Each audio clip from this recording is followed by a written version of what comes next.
Have you ever had the birds and the bees discussion with your teen daughter? By the way, there's a huge difference between a discussion and a lecture. A lecture is one-sided. It's just you talking. It's just you telling your daughter what you want her to know. But a discussion is a conversation. You talk and she also gets to talk and tell you what she thinks. If your daughter is now a teenager, chances are she's already started dating. So if you haven't had the birds and the bees discussion with your daughter yet, this is the right time to start it. Hello and welcome to yet another edition of the program TEENTED. My name is Tafazo. Today we're continuing with the discussion that we started last week, and the discussion is teen dating. Last week we were focusing on the boy child. This week we're going to be focusing on the girl child. Last week we established that the major reason why teenagers start dating isn't peer pressure, but it is puberty. Now let's look at puberty in girls.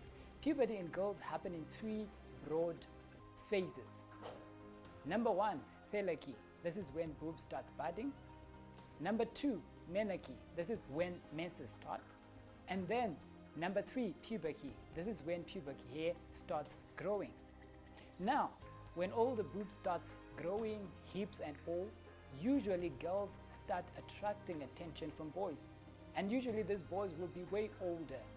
But when these boys come, it will be so easy for the girls to say no, because most probably as a parent you would have told them that no dating, don't entertain boys.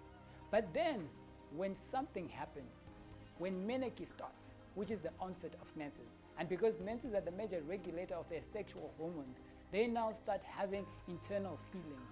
They start crushing on boys. So imagine the pressure that they will get. A boy is coming out to ask them out, and they're also crushing for this guy. It's going to be so easy for them to say no.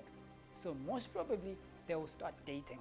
And apart from just dating, girls, just like boys, are also vulnerable to addictions. Addictions like pornography. But one thing I've discovered from most of the teens I've worked with, girls are not so much into video pornography, but they love reading books, romantic books. And some of these romantic books are very explicit, and they're just as bad as video pornography. And apart from pornography, they're also vulnerable to addictions like masturbation. But unlike boys, boys will joke about that. They will open up about it, but girls will do it secretly. And it's so hard for you as a parent to discover, even if your daughter is into it. So, if you have a teenager at home, these are discussions you now need to start with your girl, because they may be experiencing these things. And just like boys, they can also experience wet dreams. Surprised? Well, wet dreams happen to girls just the same way they happen to boys, but rarely is it talked about. So as a result, some girls who experience them actually think that they are bewitched. I've heard some actually calling it spiritual husbands, but it's not spiritual husbands, it's just wet dreams. Because they are at puberty, they may spend lots of time fantasizing about romance, fantasizing about their boyfriends and all, and because they're spending lots of time fantasizing about these things, these pictures will be kept in their subconscious mind. And now when they're sleeping, these pictures are taken from the subconscious mind into their conscious mind in the form of a dream, and their bodies will not know that it's a dream. And at the end of the day, wet dreams happen. And if you hadn't taught them about these things, they will not know what's happening to them. So it's important to have these discussions. For your own information, nowadays, teenagers, especially girls, are starting to date from as early as primary school. So a lot of times parents will assume that their kids are still too young to be doing these things, but dating will be happening underground.